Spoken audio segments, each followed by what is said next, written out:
مزید ویڈیوز کے لیے ہمارے چینل ہاؤس آف اسلام کو سبسکرائب کرنا نہ بھولیے۔ شکریہ۔ قول کو قبول نہیں ہو سکتا، اس لیے کہ اللہ تبارک و تعالیٰ جل شانہ نے نبی کو مبعوث کی علیل بن کر سکیل ہے، غیر مشروط ہے، ان میں کوئی چیز اور جس کی بھی اطاعت ہو اس شرط کے ساتھ مشروط ہوگی کہ کتاب و سنت کی کوئی نص اس کے خلاف نہ ہو۔ ان کلمات پر میں اپنی بات ختم کرتا ہوں اور اللہ تعالیٰ دعا کرتا ہوں کہ اللہ تبارک و تعالیٰ ان دونوں طبقوں کو بات سمجھنے کی توفیق عطا فرمائے، اور جہاں تک الفاظ کی رعایت کا تعلق ہے وہ باہمی خیر سگالی کے لیے اور ایک دوسرے کی بیٹر انڈرسٹینڈنگ کے لیے ان کو اپنے دل و دماغ میں جگہ دیں۔ اس وقت امت کو جوڑنے کی ضرورت ہے، توڑنے کی نہیں، اور اگر فقہی اختلافات کی بنا پر بھی امت مختلف مشروع میں بڑھ جائے تو پھر اس کا خدا ہی حافظ ہے۔ تقلید جو ہے وہ ایک ذبح کا نام ہے، راہ آبا رہو کہیں جن کو تقلید شخصی یہ ہے کہ کسی ایک شخص میں حق کو محصور سمجھے۔ نبی پاک صلی اللہ علیہ وسلم کی دعوت تمام عالم میں پھیلی ہے اور آپ کے ارشادات سارے جہان میں پھیلے ہوئے ہیں، اور دین ایک دفعہ نہیں بلکہ کئی منزلوں میں آ کر مرتب ہوا ہے۔ اس میں کچھ چیزیں ایسی تھیں جو پہلے تھیں، بعد میں وہ منسوخ رہی، تو دین کی جو ڈیولپمنٹ ہے وہ آہستہ آہستہ ہوئی اور علم کے کئی مدارج کو طے کر کے ہوئی۔ اب ہم حضور کا علم جو پورے جہان میں پھیلا ہوا ہے اور نبی پاک صلی اللہ علیہ وسلم کا علم علماء نے اپنی اپنی سمجھ اور اپنی اپنی دانش اور اپنے اپنے اجتہاد کے ساتھ حاصل کیا، اس میں یہ سمجھنا کہ اب حق ایک ہی شخص میں معصور ہو گیا ہے، یعنی صرف ایک ہی عنوان ہے اس کو کہ ہم حق اور سچائی کہہ سکتے ہیں، تو اس میں اشتباہ ہوتا ہے کہ اس نے مجتہد کو ایک ایسے درجے پر پہنچا دیا جو رسالت تو نہیں لیکن رسالت کے قریب قریب ہے۔ اس لیے احتیاط، میں یہ نہیں کہتا کہ اس سے شرف رسالت ہوگا، جب اس کا عقیدہ نہیں تو شرف رسالت تو نہیں ہوا، لیکن احتیاط اسی میں ہے کہ کسی مجتہد کے بارے میں یہ نہ سمجھ جائے کہ وہ شخصی طور پر خدا کی طرف سے ہمارا پیشوا مقرر ہوا ہے۔ جیسا کہ فقہ حنفی میں آپ دیکھتے ہیں، جو مطالعہ کرتے ہیں کہ امام ابو حنیفہ کی طرف اس کی نسبت ہے، اور امام ابو حنیفہ کے نام سے ان کو حنفی بھی کہا جاتا ہے، لیکن اس میں کتنے مسائل ہیں کہ جن میں امام ابو حنیفہ رحمۃ اللہ کی بات نہیں بلکہ شورائی طور پر فیصلہ فقہ حنفی کا امام ابو یوسف اور امام محمد یا امام ظفر یا کسی دوسرے امام کے قول پر ہوا۔ تو جب فقہ حنفی میں بھی اتنی بڑی گنجائش ہے، اور اس کے بعد امام طحاوی اور کرخی کا جب دور آیا تو انہوں نے بھی مجتہد مطلق تو امام ابو حنیفہ کو ہی مانا، لیکن مجتہد منتصف کے درجے میں وہ صاحبین کو اور امام صاحب کے دوسرے شاگردوں کو لیتے رہے، اور خود بھی یہ ائمہ اہل علم جو تھے وہ اصحاب ترجیح میں اور اصحاب تخریج میں اپنی اپنی جگہ نمایاں ہوئے۔ تو میرا کہنے کا مطلب یہ ہے کہ تقلید شخصی کی بجائے اگر فقہ حنفی کو کہا جائے کہ یہ فقہ شورائی ہے جو شخصی پیروی میں نہیں بلکہ شورا کے طور پر یہ طے ہوئی ہے، تو آج ہم بڑے اعتماد سے کہتے ہیں کہ امام ابو حنیفہ رحمۃ اللہ علیہ، امام ابو یوسف، امام محمد، امام ظفر، امام طحاوی اور امام کرخی، ان حضرات نے محنت کر کے جو مسائل دین مدون کیے وہ ہم نے ان کو فقہ حنفی کا نام دیا۔ اس میں امام تو بے شک امام ابو حنیفہ رحمۃ اللہ علیہ کیونکہ ان کے اصولوں پر ہی تقریر کی اور ان کے اصولوں پر ہی ہم آگے تحقیق کرتے رہے، لیکن علم کا یہ ذخیرہ ہمیں ایک امام سے نہیں بلکہ ائمہ کے ایک جمع غفیر سے ملا، اسی لیے کہا جاتا ہے کہ حنفی فقہ شورائی فقہ ہے۔ اس طرح امام مالک رحمۃ اللہ علیہ کے ماننے والوں میں ابن وہب اور ابن قاسم کے اقوال پر کتنے فیصلے ملتے ہیں، امام شافعی رحمۃ اللہ علیہ کے بھی اس طرح ان کی فقہ میں بھی ان کے قول قدیم اور قول جدید ان میں مطالعہ کرنے والوں کو اور زیادہ غور کرنے کا موقع ملتا ہے۔ تو میں یہ کہنا چاہ رہا ہوں کہ تقلید شخصی کا یہ معنی لیا جائے جیسا کہ ابو موسیٰ اشعری نے کہا تھا کہ تم مجھ سے کوئی مسئلہ نہ پوچھو جب تک کہ فلاں تم میں موجود ہے، تو یہ تقلید شخصی کا کی راہ جو ہے وہ تو اسے مل جاتی ہے، لیکن اس بات سے گریز کرنا چاہیے کہ کسی انسان کو جو امتی ہو پیغمبر کے درجے میں ہم کہیں کہ اس کی ہر بات معصوم ہے، یہ درجہ صرف پیغمبر کا ہے۔ اس پر میں اپنے جواب کو ختم کرتا ہوں۔ کا لائق غور ہے کہ جو میں نے آپ کے سامنے حوالے پیش کیے اس پر امام شافعی رحمۃ اللہ علیہ کے نام پر، امام شافعی رحمۃ اللہ علیہ حج کے بہت سے مسائل میں فرماتے ہیں کہ تقلید عطائن، میں نے یہ فیصلہ کیا امام عطا کے فیصلوں پر۔ اب امام عطا جو ہیں ان کا سن وفات غالباً 110 ہجری ہے، اور امام شافعی رحمۃ اللہ علیہ اس دور میں کہ جو 400 سال کا دور آپ وہ بتا رہے ہیں کہ 400 سال کے بعد شروع ہوئی، وہ اس کے اندر کا ہے۔ تو جب وہ ایک مقام پر کہتے ہیں کہ کل تو تقلید عثمان، میں نے عثمان کی تقلید کی، ایک مقام پر کہتے ہیں کل تو تقلید زید، میں نے زید کے قول پر یہ فتویٰ دیا، تو ان امور سے پتہ چلتا ہے کہ تقلید تو صحابہ کے دور میں تھی، تابعین کے دور میں تھی، تبع تابعین کے دور میں تھی۔ البتہ ان کا طریقہ یہ تھا کہ جہاں کوئی بڑا عالم ملے، جہاں کسی عالم کی شکایت معروف ہو، وہاں وہ اس کی تقلید اسے مسئلہ پوچھ لیتے اور تقلید اختیار کر لیتے تھے۔ لیکن یہ جو تقلید شخصی ہے، تقلید شخصی اس کا یہ ذرا بات کی ہے۔ پہلے تو تقلید تھی، لیکن جب علماء فتوے دیتے رہے، صحابہ فتوے دیتے رہے، تابعین فتوے دیتے رہے، لیکن وہ فتوے مدون نہیں ہو سکے فقہ کی کتابی شکل میں، یعنی صحابہ اور تابعین کے فتوا تو موجود تھے، ان کے فیصلے بھی موجود تھے، حدیث کی کتابوں میں وہ پائے جاتے ہیں، لیکن وہ فقہ کی ذخیروں کی شکل میں وہ مدون نہیں ہو سکے، اور کسی شخص کے لیے بڑا مشکل تھا کہ کسی مسئلے کے لیے وہ کہیں جائے اور کسی مسئلے کے لیے کہیں جائے۔ جس طرح دنیا میں ہر نظام آہستہ آہستہ ڈیولپ ہوا ہے، اس طرح یہ فقہ بھی آہستہ آہستہ ڈیولپ ہوئی۔ جس طرح امام ابو حنیفہ رحمۃ اللہ علیہ نے فقہ کے لیے وقت دیا اور پوری زندگی وقف کر دی، اور اپنے ساتھ علماء کی ایک بہت بڑی تعداد جو 40 کے قریب تھی ان کو شامل کر کے شورائے طور پر فقہ کے مسائل طے کیے، اور بغیر اس کے کہ وقائع اور حوادث پیش آئیں وہ مسائل کو طے کرتے گئے اور ان کا ذخیرہ بنتا گیا۔ تو علم فقہ کا علم تو پہلے سے تھا، لیکن یہ علم مدون ہوا ہے ذرا بعد میں۔ تو اگر اس مدون علم کی پیروی ایک باقاعدہ صورت میں 4 صدی میں جاری ہوئی، تو اس سے اس اصول کی مخالفت نہیں ہوتی جو پہلے سے صحابہ کے دور میں اور تابعین کے دور میں موجود تھا۔ تو تقلید پہلے سے تھی، لیکن وہ متفرق فتوا کی شکل میں۔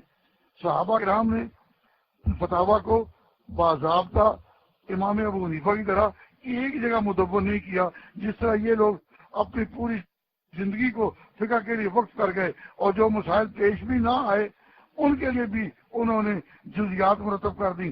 تو اگر علم فقہ مدون ہوا بعد میں، یہ اسی طرح ہے جس طرح علم حدیث اپنی جگہ شروع میں عام شکل میں تھا، لیکن یہ اس شکل میں مدون ہوا بہت بعد میں جو ہمیں صحیح بخاری اور صحیح مسلم میں ملتی ہے۔ اسی طرح فقہ تو پہلے سے تھی، اجتہاد بھی پہلے سے تھا، تقریر بھی پہلے سے تھی، لیکن یہ بھی اگر کتابی شکل میں مدون ہوا بعد میں، جسے پورا ذخیرہ علم آ جائے، اور اس کے بعد پھر ان مجتہدین کی پیروی جاری ہوئی جو مجتہد کہلائے، تو یہ کوئی خلاف فطرت بات نہیں، یہ وہی نظام ہے جو پہلے چلا آ رہا تھا، ڈیولپ ہو کر اس نے یہ شکل اختیار کر لی۔ اس پر میں اپنی بات ختم کرتا ہوں۔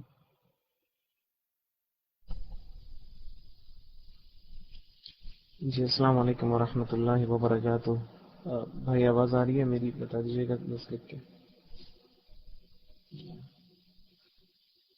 حضور میرا ایک ذرا سا سوال تھا کہ میں نے اکثر علماء سے یہ کہتے ہوئے سنا ہے کہ ترک تقلید کا رواج جو ہے وہ ہمارے حصے میں ہماری طرف جو دوسری طرف شروع ہوا ہے تو وہ علامہ شوکانی کے لوگوں سے شروع ہوا ہے، متبعین سے، جو کہ علامہ شوکانی جو زیدی شیعہ تھے۔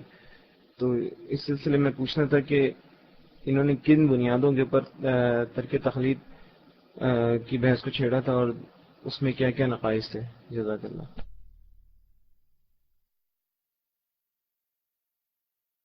جس طرح میں نے پہلے گزارش کی کہ شیعہ ہیں جو اس بات کے بڑی شدت سے مخالف رہے کہ فوترہ اماموں کی پیروی کی جائے، تو انہوں نے اسی پر زور دیا کہ زندگی کی جائے.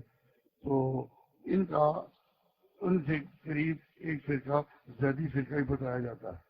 اگر ان کے لوگوں نے اپنے ہاں اس مسئلے پر زور دیا، میں اس کو پوری تفصیل سے تو نہیں کہہ سکتا، لیکن اگر علامہ شوقانی نے اپنے اسی زیدی نظریہ کے تحت یہ کہا کہ فوترہ کی تقلید نہیں، تو اس کو ہم ان کا ایک اپنا ایک انفرادی ذوق ایک تو کہہ سکتے ہیں.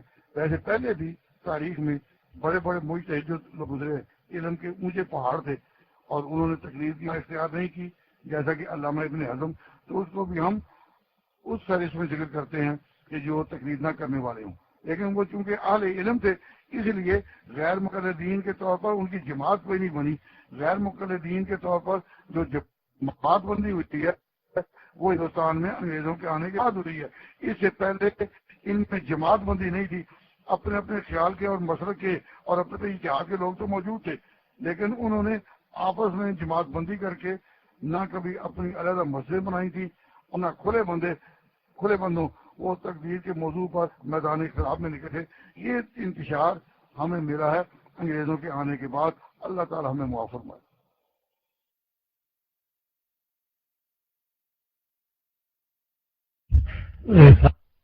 کاتو اپنا سنی مسلم بھائی آخری سوال ہے، پھر اس کے بعد کیونکہ نماز مغرب کا وقت ہو جائے گا تو اس لیے میں پھر حضرت بھی اجازت چاہیں گے اور اس کے بعد کے سب لوگ بھی جو انگلینڈ میں رہنے والے ہیں مغرب کا نماز ہو جائے گا وقت، تو اس لیے سنی مسلم بھائی تشریف لائیں اور آخری سوال کریں.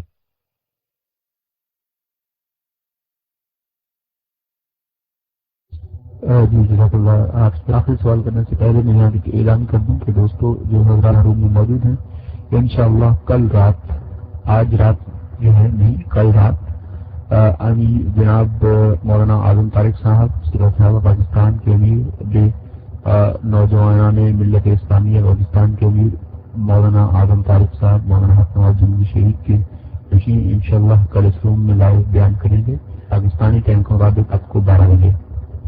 احمد بھائی اس کو 12 بجے کر دیجیے، 1 بجے نہیں، ٹھیک ہے؟ تقریباً 12:15 پر 20 منٹ پر جو ہے وہ شروع ہوگا بیان، اور اس سے پہلے دوستوں کو یہاں پہ آنا چاہیے انشاءاللہ. تو کل دوستوں میکم جہاں پہ جو ہے وہ اس کے لیے آپ لوگ کوشش کریں، اپنے دوستوں کو انوائٹ کریں اور اپنے جو ہے وہ خارج ان کو بتا دیں جو نیٹ یوز کرتے ہیں کہ وہ بھی آ جائیں. انشاءاللہ کل مولانا اعظم طارق صاحب یہاں پر بیان فرمائیں گے. اچھا حضرت میرا سوال یہ ہے آپ سے آخری کہ ابھی ایک ساتھی کہتے ہیں کہ قرآن کریم میں سورہ آل عمران کے اندر جو آیا ہے سیم ایز ٹونائٹ جو ٹائم ابھی ہے کل اس ٹائم سے بھی 1 گھنٹہ پہلے انشاءاللہ قرآن کریم میں آیا کہ یا ایھا الذین آمنوا اطیعوا اللہ والرسول واولی الامر منکم. تو غیر مقلدین جو ہیں وہ یہ یہاں پر شبہ پیدا کرنے کی کوشش کرتے ہیں کہ یہاں پر اولی الامر کا جو ورڈ آیا ہے یہ اولی الامر صرف دنیاوی جو حکمران ہیں ان کے لیے ہے، نہ یہ کہ وہ صاحب حکم حضرات جو کہ دین اسلام پر دستخط رکھتے ہیں جنہوں نے اپنی زندگی اس کام کی وقف کر دی. تو یہ تھوڑا سا اولی الامر کی آپ وضاحت کر دیجئے تو جزاک اللہ. پھر انشاءاللہ جب آپ نیکسٹ ٹائم آئیں گے تو اگلے آپ کے جو ہے وہ پروگرام میں اس چیز کو شامل کر لیں گے. حضرت آپ کا سوال کا جواب بھی دے دیجیے اور میں آپ کو اس روم کی طرف سے سارے لوگوں کی طرف ریکویسٹ کروں گا کہ اگر ممکن ہو تو اپنے نیکسٹ شیڈول کا بھی اعلان کر دیں کہ آپ پھر کب یہاں تشریف لائیں گے انشاءاللہ. جی جزاک اللہ.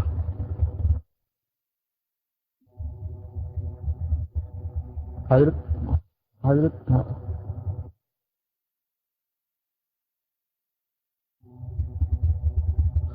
معذرت چاہتا ہوں آپ کو ریڈ آؤٹ دیا، آپ کی آواز بہت زیادہ سلو ہے، غالباً آپ کو حضرت آپ پلیز اپنے مائک کو قریب کر لیں، تھوڑا سا آپ کی آواز بہت ہلکی تھی، پلیز دو مائک پر آئیں. السلام علیکم ورحمۃ اللہ وبرکاتہ. میں خیر حضرت کے مائک کے ساتھ پرابلم ہے، زیادہ ہی ہو گئی ہے. چلو شکر ہے کہ بیان تو کچھ سلو ہی تھا لیکن الحمدللہ سمجھ میں آ گئی ساری باتیں. برلنڈ میں ہوا ہے تو اب تو مغرب کا وقت بھی ہو گیا. حافظ اقبال صاحب آپ تشریف لائیں، آپ کا ہفتہ ہے اور تشریف لیں جلدی سے، پھر اس کے بعد مغرب کا ٹائم ہے. جی السلام علیکم ورحمۃ اللہ وبرکاتہ. اس وقت ہمارے جتنے بھی حاضرین ہیں اور سامعین ہیں ان سب کی طرف سے علامہ ڈاکٹر خالد محمود صاحب رحمۃ برکاتہ ملاویہ کے انتہائی مشہور ہیں کہ حضرت نے نبی کی اوقات میں سے ہمیں علمی طور پر مستقل فرمایا، تاہم چونکہ وقت بہت یہ سب تشریف لائیں آپ، وہ حضرت کا مائک ٹھیک نہیں جی. حافظ صاحب تشریف لے آئیں اور دعا بھی کروا دیں اور پھر آپ حضرت کا شکریہ ادا کر دیں. جی جزاک اللہ کی محنت کہ بس آپ کی آواز تھوڑی سی ہلکی ہو گئی تھی، مسئلہ ہو گیا تھا تاکہ آپ کے جانے کا ٹائم ہو گیا ہے. بس ایک گزارش ہے آپ سے کہ اپنے اگلے شیڈیول کا خود اگر آپ بیان فرما دیں کہ نیکسٹ آپ کا پروگرام کب ہوگا تو آپ کی مہربانی ہوگی. جزاک اللہ. السلام علیکم ورحمۃ اللہ وبرکاتہ. حضرت علامہ صاحب آپ کا بہت شکریہ، اللہ تعالیٰ آپ کو خیر دے اور آپ کے علم میں ترقی عطا فرمائے، اور ہمیں بہت فائدہ ہوا آپ کے آج کے بیان سے. آواز کم کی تھی کوئی بات نہیں، الحمدللہ ہمیں فائدہ ہوا، جو باتیں کام کی تھی ہم نے ساری الحمدللہ وہ سن لی غور سے اور سمجھ لی اور بہت ہی فائدہ ہوا. اور اللہ تعالیٰ آپ کو ہمارے درمیان ہمیشہ کے لیے قائم رکھے اور آپ کے علم سے ہم مستفید ہوتے رہیں. اب میں حضرت اقبال بھائی کو دعوت دوں گا کہ وہ آخری چند کلمات کہہ کر اور دعا فرما دیں تاکہ یہ مجلس اختتام پذیر ہو جائے. حافظ اقبال صاحب تشریف لیں اور آپ چند کلمات کہہ کے اور دعا فرما دیں. جی السلام علیکم ورحمۃ اللہ وبرکاتہ. جی حافظ اقبال صاحب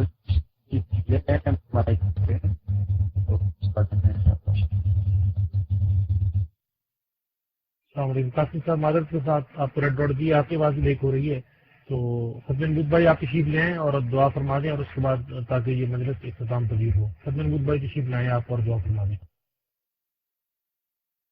میرا خیال ایوریگیٹ بھائی وہ بھی نماز کے لیے چلے گئے ہیں تو میں اب قاسم صاحب کی آواز بریک ہو رہی ہے تو میں دعوت دوں گا ایوریگیٹ بھائی تشریف لیں اور وہی دعا فرما دیں تو اچھی بات ہے. بزرگ ہیں ہمارے اور بڑے ہیں جی، تشریف لائیں ایوریگیٹ بھائی اور دعا فرما دیں تاکہ اس کے بعد یہ مجلس برخاست ہو.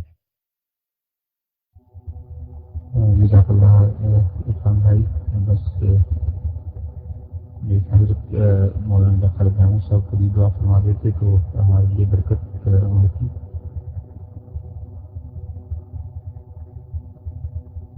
تو بس یہی دعا کر سکتے ہیں کہ اللہ جل شانہ خالد محمود صاحب کو جو ہے وہ ان کا سایہ وسلم پر تعبیر قائم رکھیں. اللہ جل شانہ ان کی ان بیانات کو اور ان کے مقصودات کو جو ہے سمجھنے کی توفیق عطا فرمائے. اللہ جل شانہ جو ہے وہ انہیں ان کی باتوں کو سمجھنے کا عطا فرمائے. آپ خود دعا فرمائیں گے چونکہ اس لیے ہم تو بھائی خاکسار ہیں، ہم تو خود سیکھنے والے ہیں. ہماری دعائیں جو ہیں وہ ابھی پتہ نہیں کن حالات میں ہوں گی. جی حضرت صاحب آپ پلیز مائک پر آئیے اور ابھی بابرکت دعا جو ہے اس روم کے حوالے سے کیجیے. اس روم کو جو ہے وہ ہمارے ہی کچھ جو ہے وہ ناسمجھ جو ساتھی ہیں وہ پوچھ رہے ہیں اور اس دین کی خدمت کے اس کام کے جو ہے وہ نقصان پہنچانے کی کوشش کر رہے ہیں اپنی ذاتی بنیاد کی وجہ سے. ان بھی دعا کرائیے گا کہ پلیز آپ جو ہے وہ ان کو اللہ تعالیٰ ہدایت دیں اور وہ لوگ راہ راست کرا دیں. جزاک اللہ. آئیے حضرت پلیز میں کرا دیں. جی ایوریٹ بھائی آپ تشریف لیں مائک پہ، پھر آپ موضوع کو کنٹینیو رکھیں اور کل جو باقی باتیں رہ گئی ہیں تو جیسا کہ وہ صاحبزادہ جی نے فرمایا انشاءاللہ حافظ اقبال صاحب ریمیننگ جو باتیں ہیں ان کا کل جواب دے دیں گے آپ انشاءاللہ سب ساتھیوں کو. تو حافظ اقبال صاحب حضرت علامہ صاحب کے معائنہ شاگردوں میں ہیں اور ماشاءاللہ وہ کل کو ان باقی باتوں کا جواب دے دیں گے. تو آپ تشریف لائیں اور بات کو کنٹینیو رکھیں.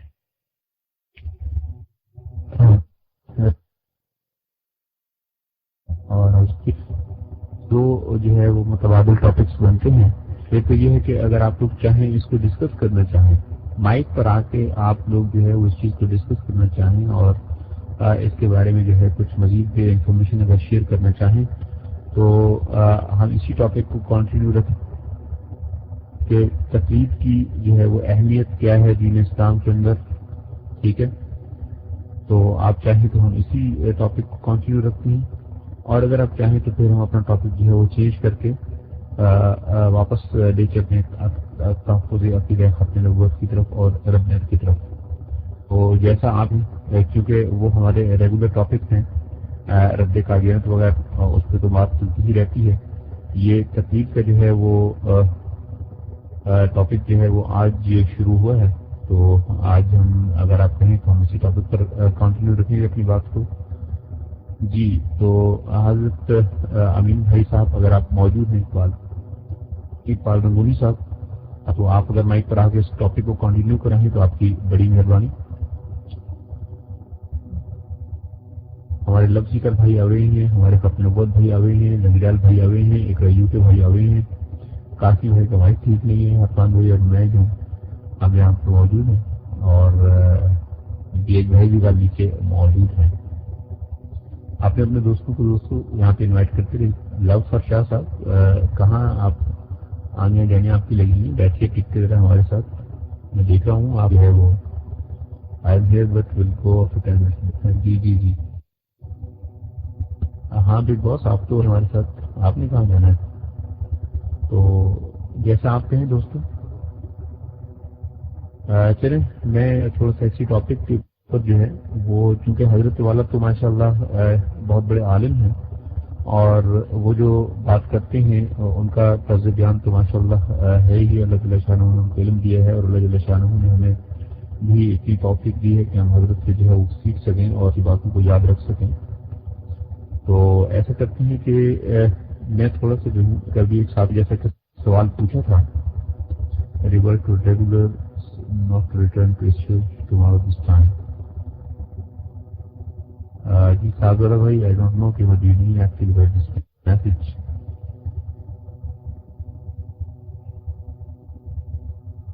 جی جزاک اللہ. چلے میں تھوڑا سا تقلید کی ہسٹری بتاتا ہوں کہ تقلید کی ہسٹری کیا ہے. تقلید کو جو ہے وہ کب سے جو ہے وہ تقلید ہمارے سامنے کب سے ہم تقلید کرتے ہیں. جی قاسم بھائی ہمارے ماشاء اللہ بات کر لیں، پھر جو ہے وہ ہم انشاءاللہ اس چیز سے جو ہے تو سوالات کو آگے بڑھیں گے. جزاک اللہ. جی قاسم بھائی پلیز لائک کرائیں.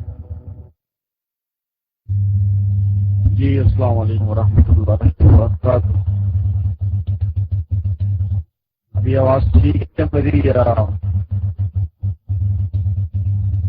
ابھی بھی آواز کرو گے؟ آج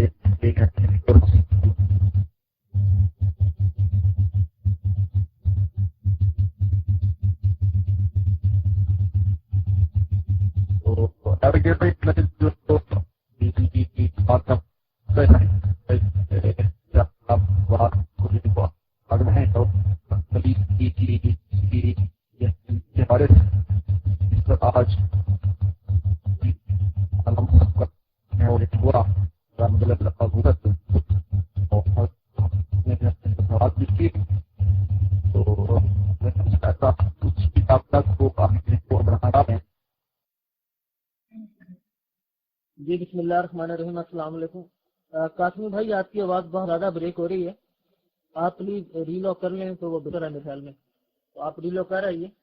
تو یہاں اگر کوئی اور گفتگو کرنی ہو تو ایور گریٹ بھائی آپ بتا دیجیے کیا ہم قادیانی ٹاپک کو آگے بڑھائیں یا قاسمی بھائی نے کسی اور ٹاپک پر گفتگو کرنی ہے. تو قاسمی بھائی آپ ری لاک ہو جائیے. جی بگ باس جو ہے وہ مرزائی ٹاپک پسند نہیں کرتے. بگ باس آپ کو غالباً کیڑا ہے مرزائی ٹاپک سے. تو ٹھیک ہے بھائی، ہم مرزائی ٹاپک میں بات نہیں کرتے. تو آئیے آپ تشریف لائیے، آپ کس ٹاپک پر بات کرنا چاہتے ہیں؟ آپ تشریف لائیے مائکرو فون پر. بھائی تقلید کا ٹاپک جو ہے وہ ہو چکا ہے، تو آپ 24 گھنٹے ایک ہی ٹاپک کو نہیں رگڑ سکتے. آپ بگ باس آپ تشریف لائیں. اگر آپ تقلید کے ٹاپک پر بات کرنا چاہتے ہیں تو ایور گریڈ بھائی ماشاء اللہ واپس تشریف لیں، اور بی بھائی آپ تشریف لائیں مائکرو فون کے لیے. السلام علیکم ورحمۃ اللہ وبرکاتہ. وہ محترمہ لکھ رہی ہیں کہ وہ اسی کو بیان کیا جائے، وہ فنش نہیں ہوا. جی بالکل بات صحیح ہوگی، لیکن وہ حضرت علامہ صاحب تو اسپیشلسٹ اس موضوع کے، ماشاءاللہ تو سب موضوع کے اسپیشلسٹ. اللہ تعالیٰ نے ان کو تو ایسا بے پناہ علم عطا فرمایا ہے اپنے غیب سے. تو وہ ایک بہت ٹھیک موضوع ہے، اور اس پہ آپ کے پاس بہت سارا علم ہونا چاہیے، تبھی وہ بات جو آگے چل سکتی ہے. تو اب اس کے جو مزید جوابات ہیں اور اس کو آگے جو چلائیں گے وہ انشاءاللہ حافظ اقبال صاحب دمت برکات ہوں وہ چلائیں گے، اور وہ میرے خیال مغرب کی نماز پڑھنے گئے ہیں. تو انشاءاللہ یہ چلتا رہے گا، کوئی ایسی بات نہیں.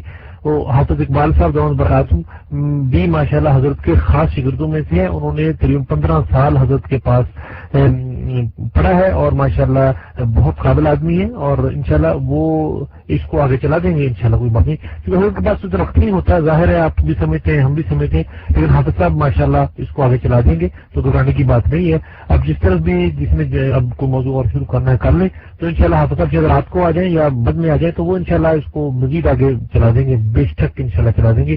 وہ بس چھوٹے حضرت علامہ صاحب ہی ہیں انشاءاللہ, اللہ تعالیٰ نے ان کو بہت علم عطا فرمایا اور حضرت کے خاص شاگردوں سے سب حضرت سے سیکھا ہے. جی خوشی ہے. اللہ حافظ بھائی, امید ہے میری اور آپ لوگ کو صحیح پہنچ رہی ہوگی. بالکل صحیح جی, یہ بڑی ٹیکنیکل گفتگو ہے اور بہت علم چاہیے تقلید کے حوالے سے گفتگو کرنا. اور امین بھائی کے نیچے سے حافظ اقبال بھائی ہمارے درمیان تقریباً روز ہی موجود ہوتے ہیں. اب کیونکہ ڈاکٹر صاحب نے خود جو ہے وہ حافظ بھائی سے کہہ دیا ہے کہ وہ تقلید کے موضوع کو آگے بڑھائے. جب بھی حافظ بھائی روم کے اندر ہوں گے ہم حافظ بھائی سے جو ہے وہ تقلید کے حوالے سے جو ہے وہ کوشچن آنسر جو ہے وہ کریں گے, اور اس موضوع کو جو ہے وہ اچھی طریقے سے جو ہے وہ علمی طریقے سے جو ہے وہ سمجھنے کی کوشش کریں گے. تو اس وقت وہ نماز مغرب کے لیے گئے ہوئے ہیں انشاءاللہ, نماز ظہر کے لیے, تو جیسے ہی واپس آئیں گے انشاءاللہ گفتگو آگے بڑھائیں گے. تو ماشاءاللہ ایکسپرٹس موجود ہے یہاں پہ قادیانیت کے حوالے سے. تو قادیانی جو ہے آج کل خوشیاں منا رہے ہیں کہ کوئٹہ میں جو ہے اتنے سارے پاکستانی جو ہے وہ مارے گئے ہیں, تو وہ خوشیوں سے جو ہے پھولے نہیں مارے ہیں. پاکستان کو بدنام کرنے کا, پاکستان کے مسلمانوں کو بدنام کرنے کا, علماء کرام کو بدنام کرنے کا ایک موقع ان کو اور ہاتھ لگا ہے, اس وجہ سے یہ خوب پروپیگنڈا کر رہے ہیں. تو ہم بھی جو ہے قادیانیت پر جو ہے گفتگو کریں گے. تو میں تھوڑی سی جو ہے صورتحال آپ کو بتا دوں. مزید ویڈیوز کے لیے ہمارے چینل ہاؤس آف اسلام کو سبسکرائب کرنا نہ بھولیے. شکریہ.